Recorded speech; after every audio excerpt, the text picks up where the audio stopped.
Welcome to Kenton Teaches. Enjoy the video. You begin by making the door safe and accessible.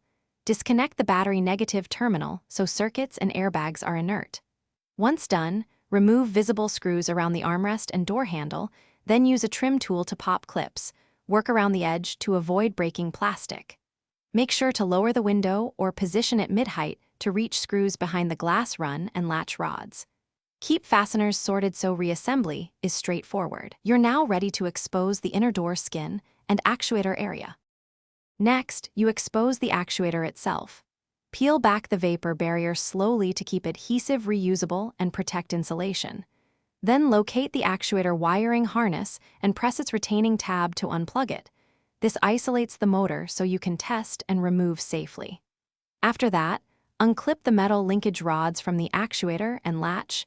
Use needle nose pliers if clips are stiff. Make sure to note or photograph each rod's orientation, because correct geometry ensures the latch will operate properly. Finally, remove the actuator by taking out its mounting screws or drill out rivets while supporting the unit so it doesn't fall into the cavity.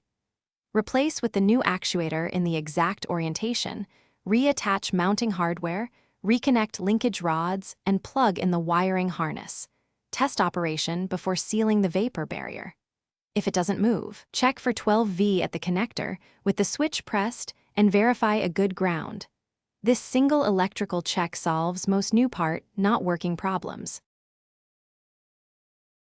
Thanks for watching. Please subscribe if this video was helpful.